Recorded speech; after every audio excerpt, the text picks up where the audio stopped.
welcome and put your hands together for distinguished Toastmaster Region Advisor, Ramona Baylor. Thank you.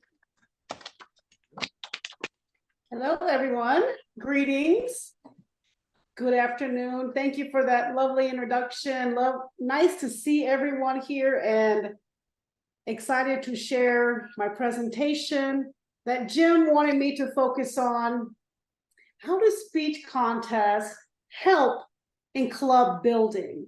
I'm going to focus on that, but there are some little areas that fall under that. I cannot specifically just speak about speech contests because there's so much more that encompasses membership building. Again, thank you for having me. I'm going to share my presentation now.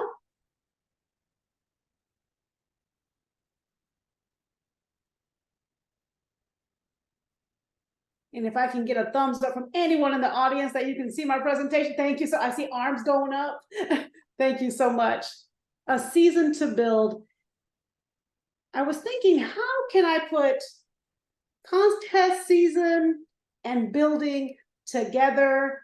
So I came up with this title, A Season to Build. And whenever you think about seasons, you think about our seasons outside. Things are changing, evolving. It's similar to Toastmasters. We're changing, we're evolving always. We're always building new members, new relationships. Look at the relationships that you're in now, the person you're sitting beside or in front of, or the person you had lunch with. These are the relationships that we're building in the seasons that we have in Toastmasters, whether it's a WLI, a contest, a club meeting. We're always in a season to build. And again, it can be anything. Members, clubs, strategies. I know that you heard from Stefano earlier, and unfortunately I didn't get to hear his presentation, but I want to connect also what he was talking about, many hands make light work, and I may be paraphrasing there. Club contest season. Another thing that I like are acronyms. How can I throw an acronym into this presentation that you will remember? And of course, I will share this with the trio when I am finished. Club contest season, exciting for all of Toastmasters around the world. I want to focus on District 66 and how we can implement what we're doing through contest season to grow our members, to grow our clubs, to bring new people into the district. I created this acronym, growth, and we'll talk on each area. Growth, the G is for growth. And what I wanted to expand on was individual growth and club growth. And I'm going to try to look at the screen to my right and look at what I'm presenting as well. By a show of hands, who has ever competed in a club contest? Ever? Okay, I see a couple of, okay, good. And when you think about when you competed, think about that individual growth and how you felt going through the process. Maybe you were a little nervous. Maybe you were very confident. Maybe you won the contest. Maybe you didn't place. It's okay because you were going through that growth process of what contests bring to the club. It helps you as a member, and then it helps the club. So thank you to everyone that competed, whether last year, 5 years ago, 20 years ago. It helps the club with their growth. Every club, as we know, has a club culture. In Toastmasters, we want every club in the world to have club contests. Extremely important to the club culture and extremely important to Toastmasters history. And because I'm here and you're there, I want to see if anyone knows this. And I don't know if I can hear you, if you guys are still on mute or off mute. Does anyone know when club contests started in Toastmasters International?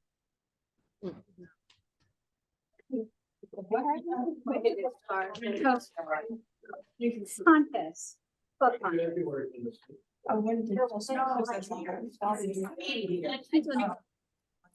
didn't hear the year, but I hear a lot of conversation going on because now it's sparked a little interest. 1938 is when Toastmasters started speech contest. Maybe I should have said speech contest. It's all of the same. Speech contest, club contest. So 1938, that is part of our history. That is something we should be very proud of. We should be sharing with our members. Since 1938, we have been conducting speech contests.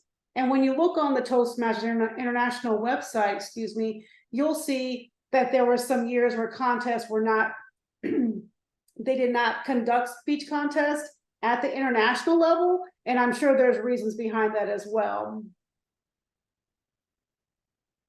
All right, thank you. I see some chats now. Great, you throw some stuff in the chat when I ask questions. I'm able to see the chat and see you and see my presentation. Now let's talk about respect, and I put respect the process, because club contests, which take you all the way up to international, but again, not every contest goes to international. It's just the international speech contest. But respect the process when we talk about speech contests. At the beginning of the year, the trio will make the decision with the other district leaders about how will contests be conducted, where will they be conducted, and when will they be conducted. So you've got the trifecta there.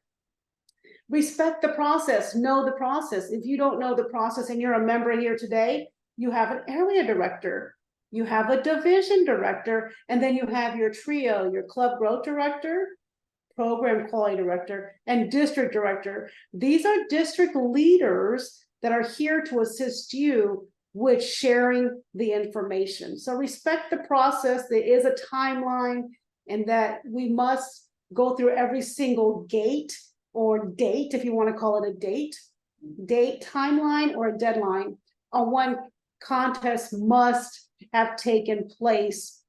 So respecting the process, because there's things that are happening behind the scenes that maybe some members may not be aware of.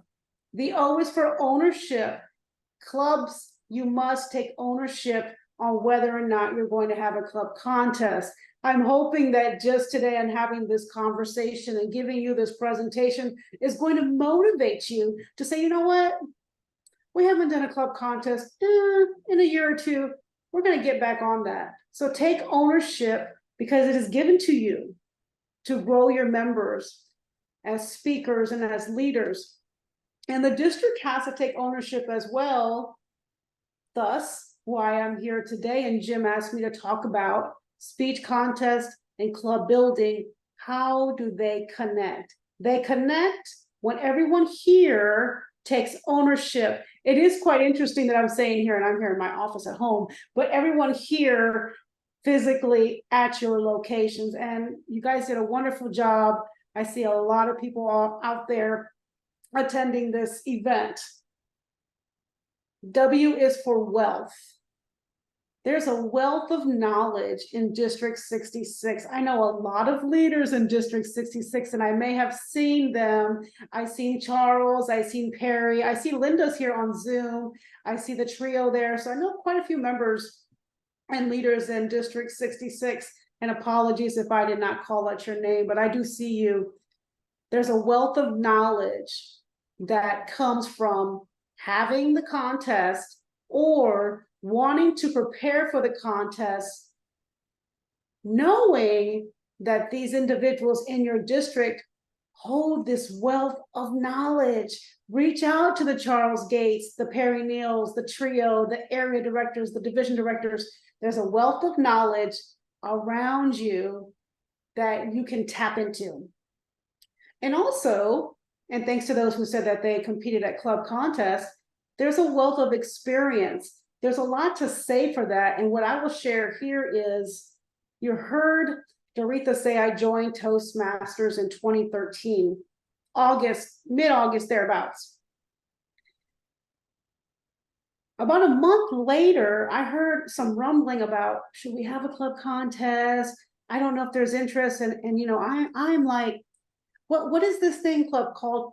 Club contest. So asking is important.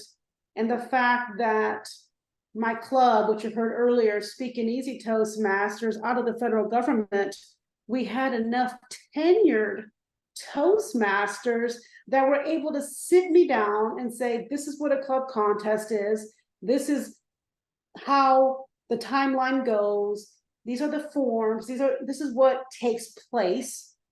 And are you interested? Well, I'm that person. I'm interested. I'll compete. I didn't know what a table topic contest was because I had only been in Toastmasters for about a month or two. And I figured it was similar to what we did at the club. So I was in the contest. I was a little nervous. I didn't do very well. They being my club members were of the scientific background, and they had asked this enormous question that I didn't do very well on, but I had a wealth of experience now because now I knew what a contest was. I knew the process, and I knew that going through it, I was going to be able to say, I took part in a club contest. I will add, years later, I did compete and made it to the district level. So it is worth it to start at the club, to go through the experience. Maybe you don't place. I didn't place at all. It's okay, but I grew from that experience. And I want you to think about, do I have an opportunity to grow? Is there someone in my club that has an opportunity to grow? Is it their season, a season to build on what they have? You never know where they're going to end up. I had no idea that I would end up at table topics at district level years later. Time. When we're thinking about contest, you have to include the time factor. My military brain always says backwards planning, and I'm here to assist, as you heard earlier, the leaders in your district with their planning. If they need to work on how will the dates work out with whatever's going on in your district, the backwards planning is important because you want to be able to communicate that as soon as possible to the members. If the trio knows, that's 3 people in your district that know, we need the other hundreds of people, up to 1,000 or so, they need to know what's going on with the timeline. Are we having contests this year? Is it hybrid? Is it only online? Can I be in person? Because of COVID, we all understand there are different areas where we may say, and I'm not 100% sure on District 66 decision, and I'm sure a trio member can share with you on whether or not they're going to have them only online, hybrid, which you guys are doing a fantastic job now, or in person. And then finally, health finishes out the growth acronym, the word growth, excuse me. Health. When we're thinking of club contest season, you can think about, how is that going to help my club be healthy? And I know that we've heard this before in Toastmasters. What is the health of your club? How do you rate your club? Are they healthy? Are they not so healthy? Similar to when you go to the doctor, what kind of rating would you give your club? You can use the moments of truth, or you can just have a conversation with your club members and your leaders. Excellent. Thank you, Linda. Linda is sending me some chats that obviously you can't see because you're sitting in a room, but she mentioned so true, talking about the timeline. Just had a member ask me about contest timeline this morning. And also, it would be on the district website. However it is that you have your, excuse me, however you have your website set up or where the contests fall in, and obviously the schedule will either be there or in your district calendar. Everyone doing okay? I saw y'all's lunch. It looked good too. Good, good, good, good. We might have to start maybe at 30 minutes. We'll all jump up and we'll do some dancing. Okay, maybe not. I have no music. Maybe there's music there. When I started out talking about a season to build and not being able to just focus on contests, because when a club wants to have a contest, you have to have a few other qualities, a few other areas that you're doing well in, so that members will want to take part in your contest. And here's 3 areas that I wanted to focus on that's going to help develop this club. That 1 will have fabulous contests, 2 have engagement, and then 3, bring in those members that were thinking about joining or thinking about maybe leaving. So this will also help sustain your members as well. So a season to build, we want to have quality meetings. Quality meetings lead to club building. In a quality meeting, even in an event like this, a contest, a conference, we want and need engaged members. These individuals here, they're having a great time giving each other high fives because they had a great meeting or event. And then finally, I threw in mentoring, thinking about my 10 years in Toastmasters, of what inspires me to continue to take part in contests when I can. I'm ineligible right now, but when I can, what was inspiring me to move up that ladder when I finally got to district? I was going to quality meetings at Cape Fear Toastmasters in North Carolina. I say quality because we had at least 16 to 20, even sometimes more than that, attending. Yes, it was pre-COVID, but this was a quality meeting, again, motivating me to continue to take part in these club building processes or events. And I will speak later about how club contests can bring in members that are not already in your club. The mentoring piece, I have always had someone mentoring me since I've been in Toastmasters. I was introduced to Toastmasters in the federal government, and the HR professional that brought me to Toastmasters had a conversation with me, filling out my application. This is, yes, we were doing it by hand. It wasn't that long ago though. She mentioned to me, was I interested in a mentor? Coming from the military and my background, I automatically said yes. I had a mentor in the military for my 21 years, definitely wanted to have one in this organization as well. By a show of hands or in the chat, who has a mentor? 1, 2, 3. Wow, okay, okay. Who is serving as a mentor? Okay, I'm going to talk a little bit about that in a minute, about coming full circle as a mentor. So quality meetings. Now let's focus on those 3 tiers that's going to kind of develop into the club contest season, a season to build. I did copy this or snip this from District 46, so I'm going to give them the credit here before I forget. I was just looking around at different websites trying to find out, when I saw something that we could share with the member versus this PowerPoint. If you look at just the picture on the screen, look at the club experience and think about, while you're sitting there, think about, when I go to my club and when I go to my meeting, do I have access to a mentor? Do I have an opportunity to practice giving speeches and impromptu speeches, your pathways and your table topics?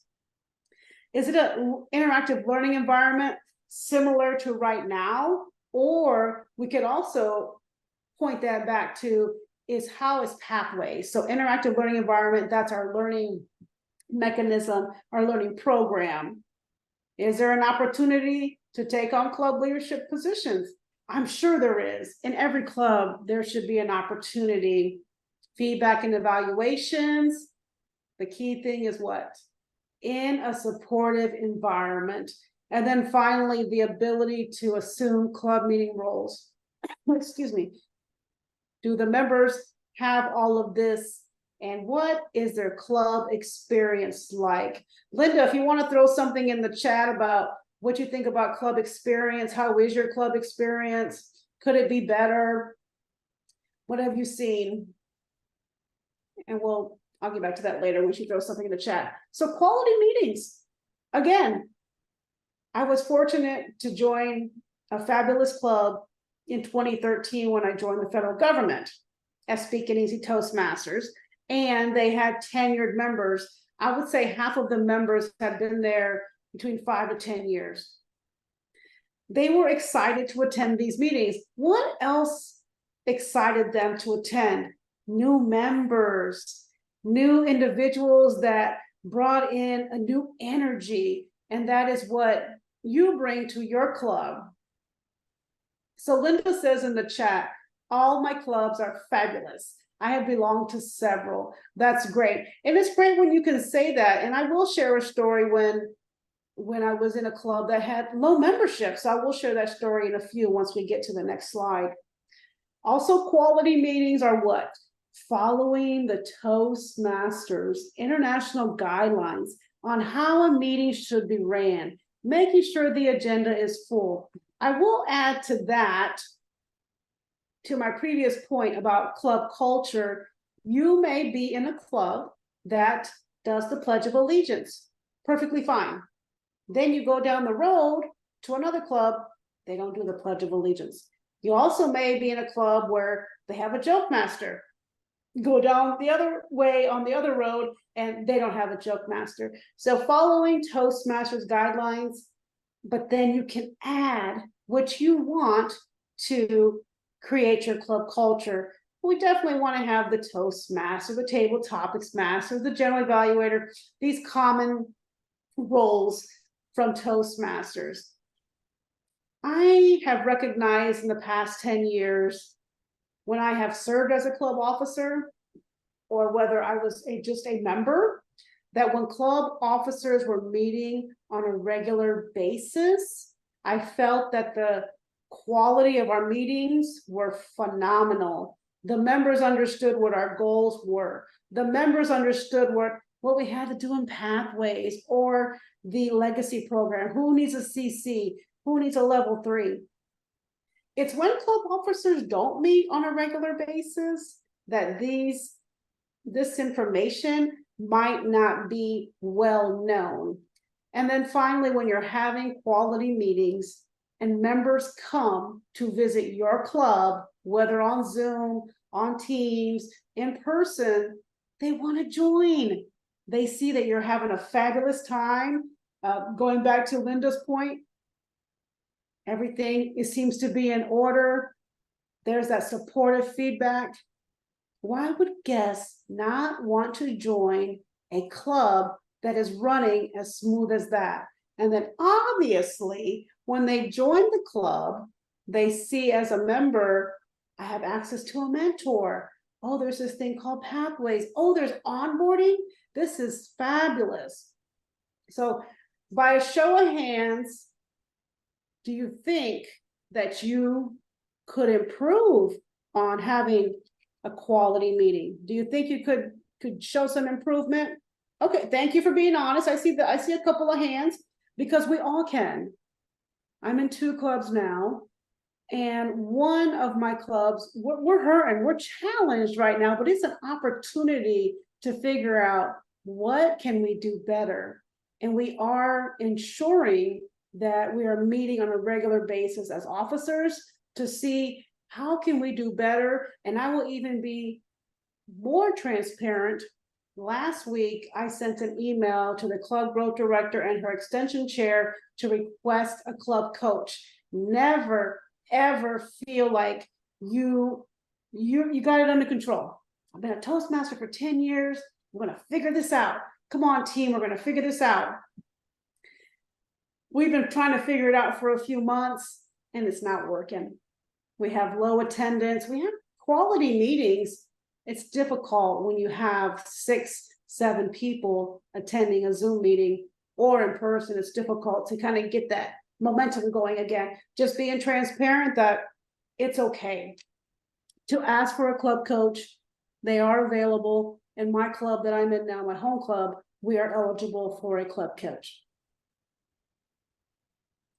Engaged member, similar to how you are right now. You're engaged, you're listening, you're the sponge. You want to learn, you want to grow. Linda mentions in the chat, there's no shame in requesting a club coach. I've done and will do it again. Most definitely. I've been on both sides of that coin. I'm now on the side where we're asking for help.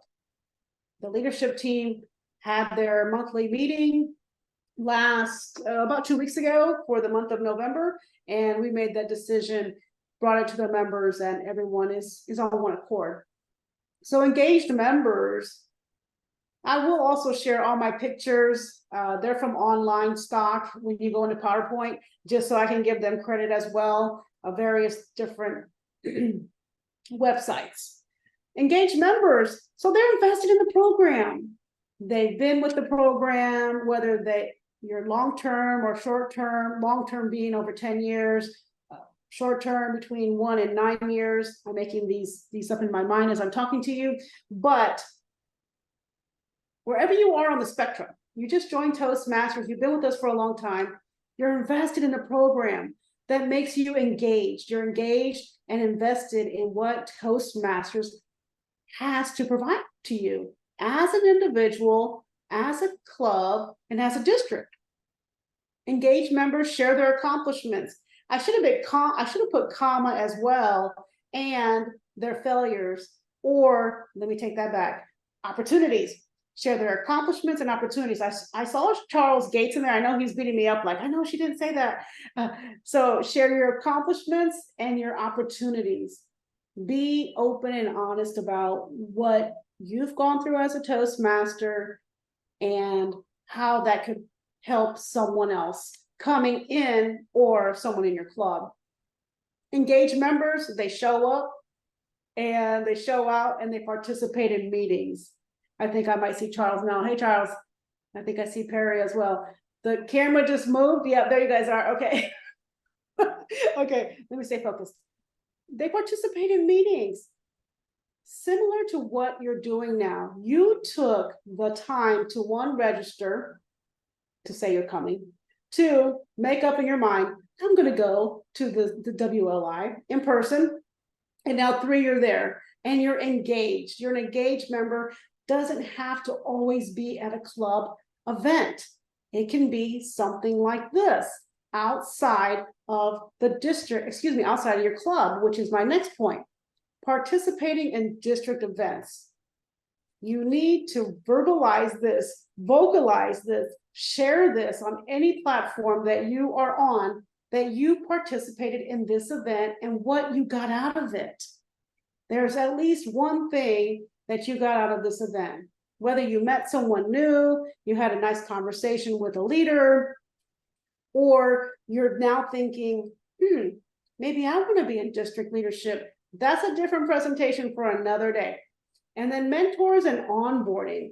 When you have engaged members, they want to be mentors, and they help and assist with club new member onboarding. This is where I was going to say, I was going to talk about the mentoring, how it comes full circle. When I started mentoring in Toastmasters, I would have the conversation with the protege towards the end of our relationship that how do you feel this went? Give me some feedback. Where do you see yourself growing? And suggest to the individual, to the protege, that this can come full circle, that you will be sitting in my seat and you will be mentoring a new protege. Maybe it's a year from now. Maybe it's 2, 3, 4, 5 years from now, but always let them know and help them feel like they can do this as well. With time and experience and feedback, they can also be mentors in the future. So I always present that to the proteges towards the end of the relationship when we're asking for their feedback on how the relationship went. I want to see, and I know, Linda, you're the only one on chat right now, which is perfectly fine. How many of you in the audience, I'm looking at the 3 screens, actually perform new member onboarding, orientation? 1, 2, 3, 4, 5. Okay. I'm looking at Jen Worth Lynchburg. Okay. All right. That's an opportunity.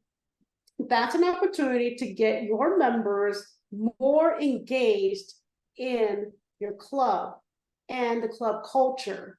Imagine yourself joining a club and going through the motions and not having an onboarding experience. How would you feel? You kind of just go into, maybe you got a mentor, maybe you were assigned a mentor and they closed the gap. If they can close the gap on informing you on pathways, informing you on the website, informing you on everything in Toastmasters, which will take years to learn. If there's the gap that's being filled, then that is fine for the club. That is your club culture. Highly would recommend new member onboarding, or you can call it orientation. And some clubs will have the VPE take that over because a lot of it is about the education program, or they can partner with the VPM to talk about membership and your commitment to the club. Great. Thanks for your feedback. I'm only able to see hands go up, and then Linda's throwing in the chat what she is able to share. Linda, do your clubs do the onboarding? I'm keeping her active as well, wherever she's sitting at right now. Let's see what Linda says. Yes, she said, yes, they do. And I have one club that does the onboarding, new member onboarding. And I have another club that does a new member onboarding, but just not very well. So we're still working on that. It's a work in progress. Now let's talk a little bit more about mentoring. And I mentioned earlier that I feel like I've always had a mentor, always someone in my life guiding me, helping me with where I wanted to go with my goals. So mentoring is about the protege and how you can assist that individual get to the goals that they want. I love that Toastmasters has the mentoring program and pathways, and it shows on one form, what's your short-term goals, what's your medium goals, and what's your long-term goals. And then you have that conversation with your mentor. I will also share that if you want to make note or a mental note, that there are some new, I wouldn't say areas, there's new information within pathways that if you haven't gone into that, make sure you go into it as a mentor, future mentor. And in pathways, depending on wherever you're at and whatever path, you're eventually going to go into that area. It's going to take you there anyways. So you're either going to stop and be like, or like stop and be like, oh, this is that thing that Ramona was talking about. I'm going to go on a limb to say that most of the paths have the mentoring in it, but not all. So that is in there. And I'm making a note so I can send it to Jim that if I just misspoke, I will correct myself on what I just said. So mentoring, why is it important? I've shared, I've always had a mentor. They help guide you. Kind of, if they need to help, you know, kind of, Ramona, well, you might not be going in the right direction. That's my military service, that I would have a leader tell me, maybe that might not be the right direction for you to go.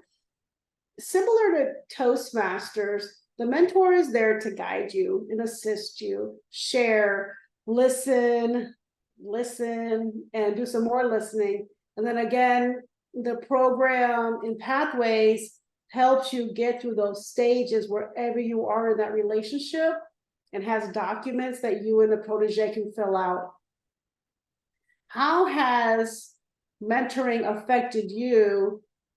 I know, or impacted you. I know that I'm here, you're there, and the only person that can actually answer is Linda. We'll see if she will give us how it has impacted you. It impacted me personally as a soldier when I had to make the decision at 21, was I going to stay in the military or get out of the military? I have served my 4 years. I had a mentor, a sergeant in the Army. We had a conversation. We kind of laid out my plan, my life plan. Of course, I was only 20. I didn't know my life plan, but I could put at least 5 to 10 year plan out. And here I am. 21 years later, I'm glad I had that conversation because a mentor was able to guide me on what I had laid out and kind of have that conversation on how was I going to make this decision. Oh, Linda says you guys can share if you guys are just given the microphone. Who wants the microphone? Where is the microphone? Does everyone have a microphone? I see one person just stood up. Go for it. Would you like to share? Oh, I turned the microphone on. Okay, the mic's now on. Mic's hot. Share the mic. Yeah, let's get some sharing. Thank you. Can you hear me? Yes. I'm one of the more seasoned in terms of age, not necessarily Toastmasters experience, but the irony for me is that it's not so much what I have been told by my mentors. It's been the questions that my proteges have asked me that focused my attention on being able to answer the question. So back when I was a teacher and a student would ask me a question and I didn't have the answer, I said, I'll go home and find that answer tonight, but tomorrow you have to tell me your research and then I'll confirm that, right? And so I've grown as a mentor, I think, more than those that I have attempted to be the mentor for. Thank you. Yeah, that is that. I don't know what that term is called when the coin is kind of turned on its head. That's probably not what I'm trying to say right now, but that you're able to do a self-reflection. I like that you said that. The question that the proteges have asked me. Excellent. What other feedback do we have? How has it impacted you being a mentor?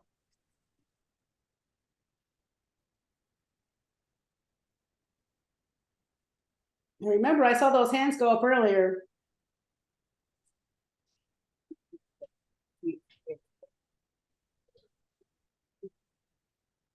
And I've been using it as our club does not currently have a very good active accountability partner system, but I've used it as I'm another person's mentor. And I say, and you can also be my accountability partner. So how are we both doing for speeches this month? And what are our goals for this quarter and that kind of thing? So make it reciprocal that way. Yeah, I like that. Thank you. You made me think of something when you said that reciprocal thing. Was when I was mentoring last year in Cary, North Carolina, one of my proteges was hesitant to give her speeches, although she was coming along. She had given her icebreaker and then she was going in, she was slowly, gradually going into it. And then I started giving speeches. She's like, oh, you're giving a speech? I was like, yeah, I planned it. I wrote it out. I'm on the agenda. Oh, maybe we could start working. I said, I'm at your pace. I'm respecting your time, your timeline. We have a date set for when your next speech is. She said, oh, I'd like to move it up a week. Okay, let's go back then and plan. When are we going to rehearse? I give her the opportunity to rehearse with me first, but you made me think about that because she started getting a little bit of momentum and motivation when she saw me giving speeches as well. So keep that in mind that the proteges are looking up to you as well. Keep that in mind. All right, the next question. How do you train your mentors in your club? So let's just say you have 5 people in your club that said, I want to be a mentor. What happens next? Does anyone want to share?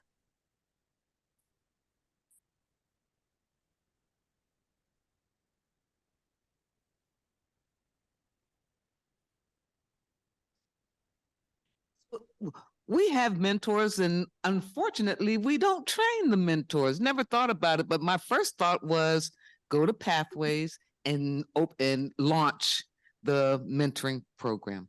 That would be my thought. But that's a good idea to train the mentors for protege, not for clubs. We do club mentoring training, but not for one-on-one type stuff. Yeah, excellent. Well, I'm glad that I sparked some interest and you are spot on where to go. Straight to Pathways, the mentoring module. It's there, it's available, and just go and do your research. I want to just piggyback on that question. Who do you think is responsible to ensure this training happens? So they don't have to create the training. It's already available. We just heard that. There's a training module for mentors. Yeah, the VPE. There you go. The VPE, thank you. VPEs. How many VPEs do we have in the room? Okay, you're just like, oh no, I just raised my hand. I gotta train mentors. Thank you for that. Thank you for that. And it's a process and it's a decision that your members would have to agree upon, which I don't think anyone would say, we don't want training. We don't want our mentors trained. Make sure that the leadership team has all the information and then present it to the members and say, hey, this is something that we may have overlooked. We'd like to see, are you interested in this? We'd like to help our mentors. I stumbled upon this in my second club, which I mentioned earlier, Cape Fear Toastmasters. And I had been there maybe a year and a half, and they asked me to be the club president.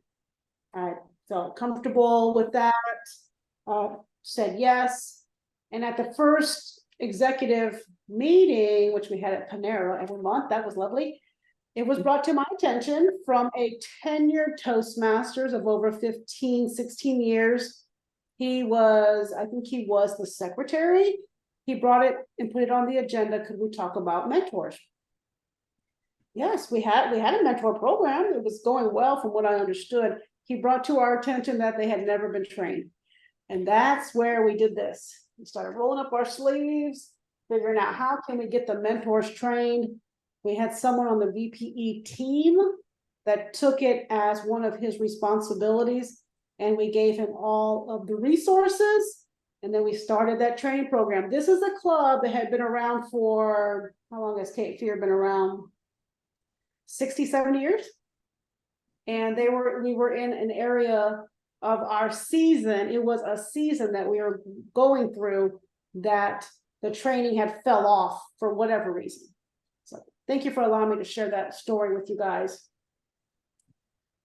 Again, the mentoring is focusing on the protege. We did hear that the reciprocal, we heard that part. We also heard a mentor talk about that the questions that the proteges asked him made him think about certain things as well.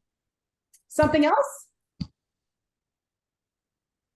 Yes, I have a comment about mentoring. A lot of the times, this is Lynchburg speaking, Mike Etchmendy, and a lot of the times we think about mentors as being when the member is brand new in the club and just getting used to Toastmasters. Yeah. But I had a fortunate experience with mentors in that I was brought into some of these bigger projects for attaining my DTM. For example, helping being a sponsor to a new club where you need more than one person to work and cultivate these new clubs. That was one experience. Then another one was when we did a youth leadership, and I conducted a youth leadership, and it went full circle because I invited somebody who was on his path to become a DTM to come and join me and just be there and help in this classroom over 6 weeks to help with this youth leadership. So both of those are mentoring examples, but a lot of the time our minds think of those new members. Thanks.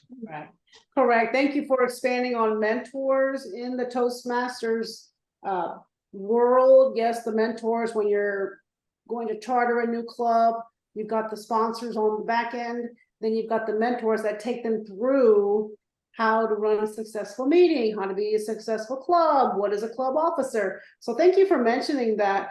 And I love the word that you said, cultivate. Cultivate the new club. You help them cultivate. So all of this is about planting the seeds. And then what? Putting the water on it. How do I water this seed? How do I grow this member? Through mentoring. You help them grow through mentoring. Will there be members that, I don't need a member, I don't need a mentor. I got this. I'm blah, blah, blah age. I don't need a mentor.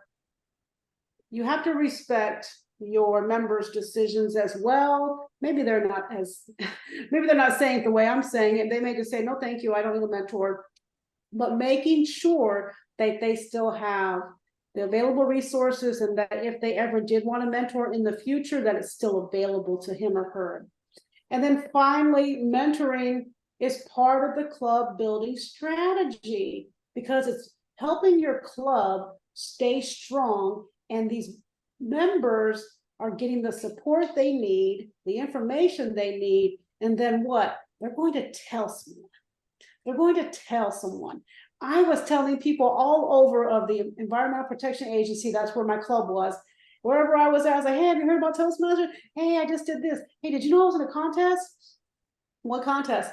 So it just opens the conversation that can help the club building strategy. I was able to bring in multiple members. I'm no longer there, obviously, but just from my excitement of being a member and of being mentored, I felt valued. I felt valued as a member. Thank you for bringing up the point, though, about the mentors outside of the club mentoring program. And that's a whole, again, that's a whole other presentation that revolves around club mentors, club sponsors, and club coaches. That's a whole nother program. All right, finally, we get to the meat and potatoes of what I wanted to talk about. So we've talked about the season to build. We talked about those 3 areas that will help the club build membership, retain membership. But this is what I wanted to share about how to use speech contests in particular for club building. So you have to have engagement. You have to have engagement, and you have to have engagement.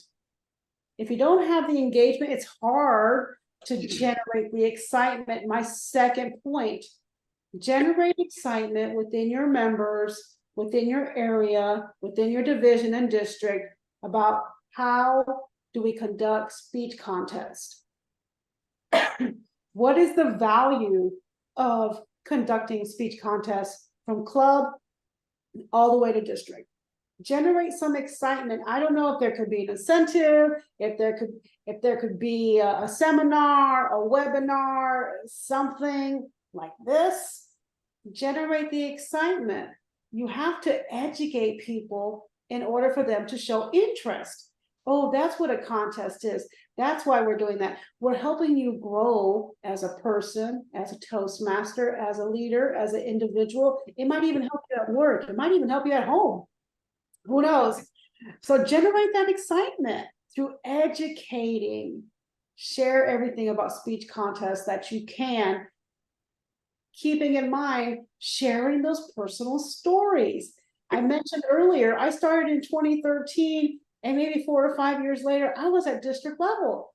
Who would have ever thought that? I did not go into Toastmasters to be in a speech contest, but I had fun. I love the experience, and I'm always sharing that.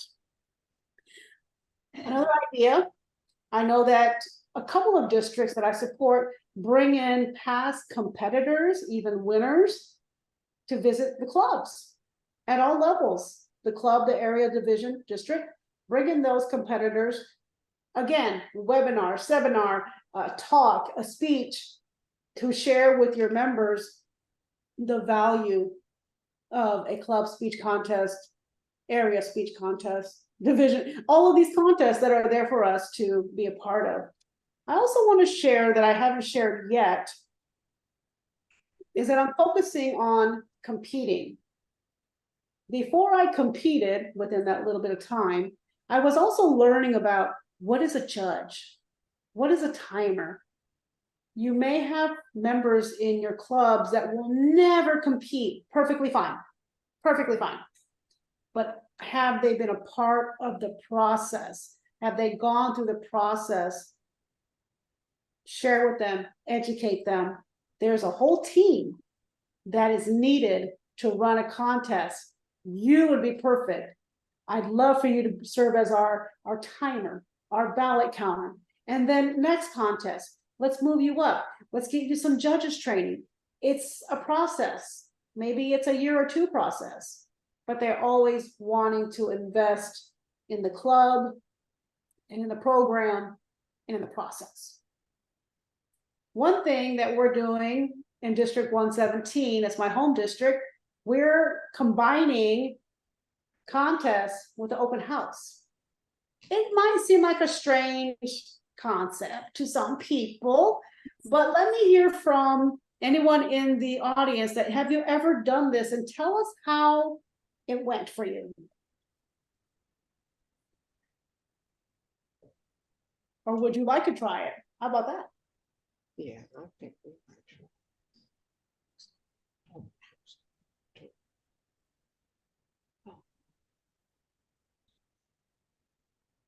All right, well, maybe it is a strange concept. I did not just dream this up. I did not dream it up overnight. It is something that we're doing in District 117. That's in the eastern side of North Carolina. Did somebody have something to share? Hey, saw- Ramona, this is Gail Turner up in Richmond and Innsbruck. Yeah, I think this is a grand idea. The biggest challenge for most of us is not the business of once people come in the door of us, at least in our club, of converting them. The issue is just getting them in the door to begin with. And because I'm a theater producer, trust me, producing good art is one thing, putting seats in seats is another. So the biggest challenge I think we face regularly is just getting people here. And this might be a hook. I mean, let's face it, we're a pretty open club. We're willing to try anything. So, and our focus moving forward is retention and recruitment anyway. So thanks. It's a good idea. I think we'll explore it, and we'll definitely share, because we get to see Linda all the time. We'll definitely share what goes on there just for the other clubs. Excellent. Yeah, it's an idea that, again, it's different. It's thinking outside the box. Maybe it's just different for District 117 and District 66. Maybe other people are doing it around the world. But again, to your point, it's worth a try. It's worth a try. The other thing that we're doing with this open house is that we're asking another club to support us. Let's do a joint open house and a joint contest. You get 2 for the price of 1, and your guests are just like, wow, this is a fabulous event. You must caveat that with welcome guests. This is a special meeting. This is something that you will see, and then kind of laid out when they will see it throughout the year. The one thing that we are trying to stay true to is to hold the open house during our club meeting time. That was a little bit of friction because some of the members and leadership said, oh, well, why don't we just do it on a Saturday? That's when I'm available, but we don't have club meetings on Saturdays. What? We're gonna get all these guests and tell them, hey, can you come see us on Tuesday? And they're like, I didn't know you were meeting on Tuesday. Information education is important. We did finally decide to have it on a Tuesday night at 6:30 p.m. with another club, hybrid. So a lot of moving pieces that we have to bring together so it runs smoothly. And yes, we have done hybrid contests and hybrid club meetings, but making sure it's a successful open house. So that was one idea I wanted to share with you on how that's going to help with your club building. Because if you look at the final bullet, because you can publicize externally and on all platforms known to man that you utilize as a club, as a district, as an area, a division. So that's what I wanted to share on how to use speech contests for club building. It all starts with the engagement though. When you have that engagement with your members, they're willing to get on this bus and go in that direction towards success with you. It's when you don't have the engagement, they're like, oh man, that Ramona Baylor, what is she talking about open houses during contests? That just sounds crazy. But if everyone can get on that same thought process, then we can get down the road to success. And we are having ours, let's see, it's December, January. We're having ours in February, more to follow. Sure, audience member has a question. What's the question? Not so much of a question, but we are a corporate club and we've actually been talking about doing just that. Our plan is to have an open house in an area where, and our meetings are during lunchtime generally. Well, it always is during lunchtime. So our plan is to bring it to the masses. We'll have the open house in a common area so that we can get the maximum number of people to come in and basically do a performance, thinking about you, doing a mini performance to get people engaged and for them to see what it looks like. So hopefully this works. I'll come back and let everybody know more. But yes, we did think that this would be a great idea, a great way to exhibit what we do, especially since we're a corporate club, obviously more closed, right? Not everybody gets to see what we do, especially we've just moved to hybrid. We were virtual for a really long time. Now we're doing the hybrid model, which has really worked tremendously. We're getting more people coming into the office now. Obviously, the people who live far away have to stay online, but more people are now willing to come into the office and be a part of that. I love that. Thank you for that comment. I also wanted to expand on that. What she was talking about is showcasing what we do. Can it be a piece of a contest? Can it be a table topics speakathon? Can it be something special that you can kind of just like give them a snippet of what we do in a Toastmasters club and then expand when they come to your meeting?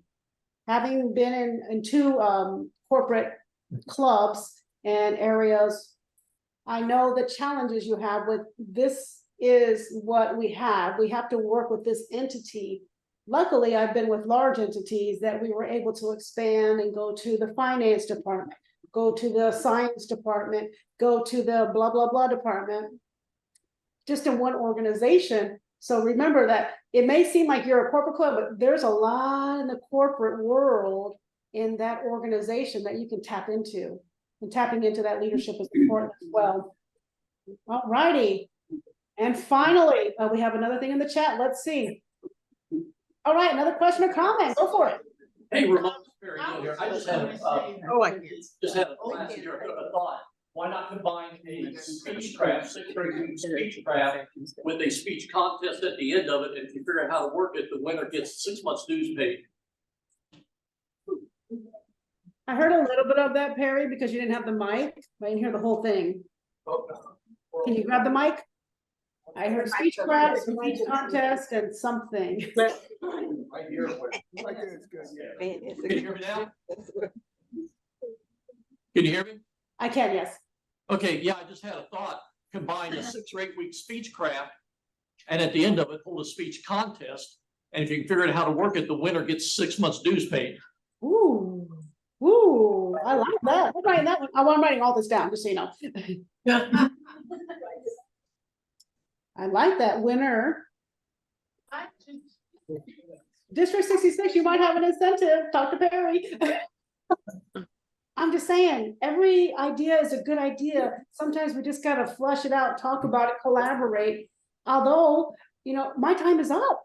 And I want to just bring back to your focus is your theme this year, back to business, speak, lead, and inspire. It was an honor and a pleasure. Back to you. Oh, one more question. I didn't really have a question, but I just wanted to comment on the speech contest for open house. My club, we never tried that, but we did get additional members. When I competed in 2021 on the international level, I got up to the district, and that's how my sister became a member, because she was inspired by my journey because I invited her, and then we got other interests as well, because people, they were like, wow, they wanted to do that. So we will try it. That's what we'll do for our next open house. Sounds great. Thank you for sharing that. And it is a family affair. Bring your family, your friends, your coworkers, your peers, the stranger, the person at the mall. Hey, I mean, just share Toastmasters the best way you see fit, that you feel comfortable in sharing it. Again, thank you. I had a fabulous time. Back to you, Doretha.